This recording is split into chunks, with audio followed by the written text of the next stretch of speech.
The bell, a dull metallic clang that usually signaled the mundane shift from one temporal prison to another, reverberated through the halls of Arklen High, a sound now tainted with an unholy resonance.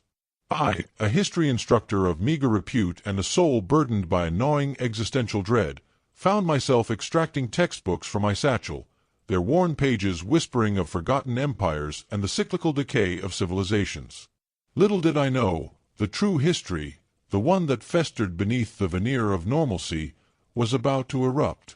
The intercom, a conduit for the banal pronouncements of Principal Darcy, crackled to life. His voice, usually a droning monotone, was now laced with a tremor that sent icy tendrils crawling down my spine. "Lockdown," he rasped, the word a guttural incantation. "Barricade yourselves. This is not a drill." A chilling silence descended upon the classroom, a silence heavier than any I had ever experienced. The students, their faces pale and wide-eyed, exchanged glances that spoke of a shared, primal fear. I recognized that fear, a familiar companion that had haunted my waking hours and seeped into my dreams, a fear born from the unsettling awareness of unseen forces lurking in the shadows. Mr. McGregor, the physics teacher, a man usually bound by the rigid laws of the material world, moved with an uncharacteristic urgency.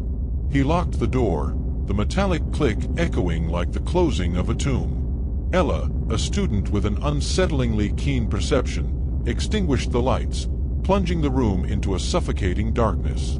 The boys, their youthful bravado replaced by a grim determination, pushed desks and chairs against the door, creating a makeshift bulwark against the unknown. We huddled in the back of the room, our forms indistinct shadows in the gloom. The air was thick with a palpable dread, a miasma of fear that clung to our skin. I sent frantic text messages to my colleagues, seeking any scrap of information, any thread of sanity in the unraveling chaos. The replies were fragmented, filled with confusion and mounting terror. No one knew what was happening, only that something was terribly, irrevocably wrong. Then, the intercom crackled again. Darcy's voice, now a strained whisper, relayed a message from the front office. 2 inmates, escapees from the local penitentiary, a place whispered to be a breeding ground for the criminally insane, had breached the school's defenses. They were not mere criminals, Darcy emphasized, but men steeped in the vilest of depravities, their minds twisted by the horrors they had witnessed and perpetrated. They were armed, he said, with knives, instruments of crude, visceral violence. A collective gasp swept through the room, a sound like the rustling of dry leaves in a graveyard. The knowledge that these abominations were within our walls, their presence a stain upon the very fabric of our reality, sent a wave of nausea washing over me. We were trapped, vulnerable, at the mercy of forces beyond our comprehension. The minutes stretched into an eternity, each tick of the clock a hammer blow against our nerves. The silence was broken only by the frantic whispers of the students, their voices trembling with fear. I closed my eyes, attempting to conjure a semblance of calm, but the darkness behind my eyelids was filled with grotesque visions, images of twisted forms and malevolent eyes. Then, a sound shattered the oppressive silence, a scream that pierced the veil of our fear. It was a woman's voice, high-pitched and filled with a terror that transcended the mundane. It echoed from the hallway, a desperate plea for mercy that was abruptly cut short. I felt a coldness spread through my veins, a chilling premonition of the horrors that lay beyond our barricade. The students, their faces illuminated by the faint glow of their phone screens, stared at each other in mute horror. I wanted to cover my ears, to block out the sounds of the unfolding nightmare, but I was frozen, paralyzed by a dread that gripped my very soul. A loud bang, a sharp, percussive sound, echoed through the school, followed by an unnerving silence. The silence was worse than the scream, a pregnant void filled with the unspoken horrors of what had just transpired. 30 minutes crawled by, each second a torturous eternity. Then, Darcy's voice, now laced with a weary relief, returned to the intercom. The school was secure, he announced. We were safe, for the moment. We were to evacuate, to return to the world outside, a world that now seemed irrevocably tainted. As we emerged from our makeshift sanctuary, the air was thick with a palpable tension. Parents, their faces etched with worry, waited in the parking lot, their eyes searching for their children. The scene was surreal, a grotesque tableau of normalcy shattered by the intrusion of the uncanny. The news reports that followed were fragmented and incomplete, hinting at the true horror that had unfolded within the school's walls. The convicts, it was revealed, had cornered a young girl in the bathroom, their intentions unspeakable. The SWAT team, their faces grim and determined, had confronted the men. One of the convicts, his resolve broken, had surrendered, his eyes vacant and haunted. The other, his mind consumed by a dark, unholy fervor, had refused to yield. He was shot, his life extinguished in a violent burst of gunfire. The girl, her face pale and drawn, was unharmed, physically. But I knew, with a certainty that chilled me to the bone, that she, like all of us, had been irrevocably changed. She had glimpsed the darkness that lurked beneath the surface of reality, the ancient, malevolent forces that sought to unravel the fabric of our sanity. The incident, officially, was closed.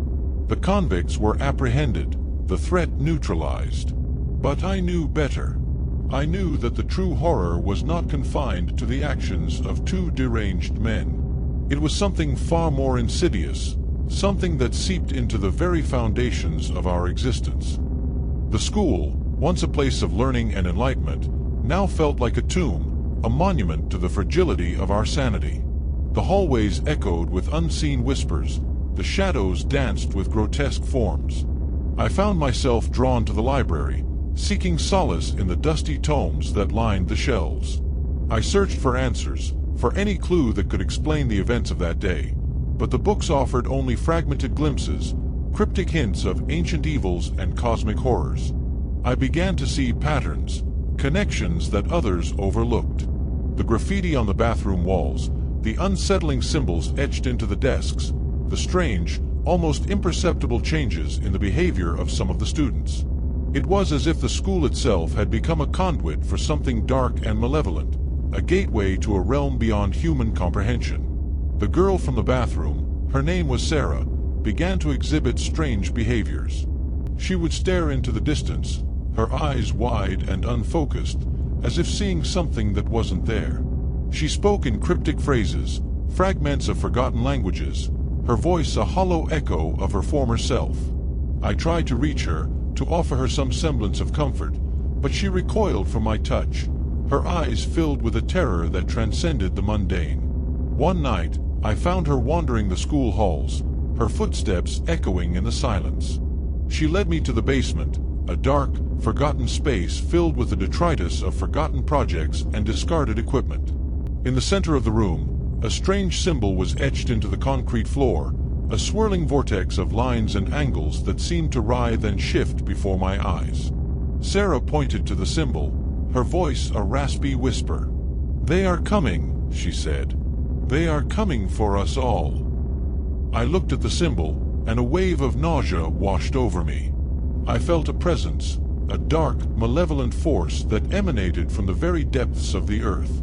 The air grew cold, the shadows deepened, and I knew, with a certainty that chilled me to the core, that Sarah was right.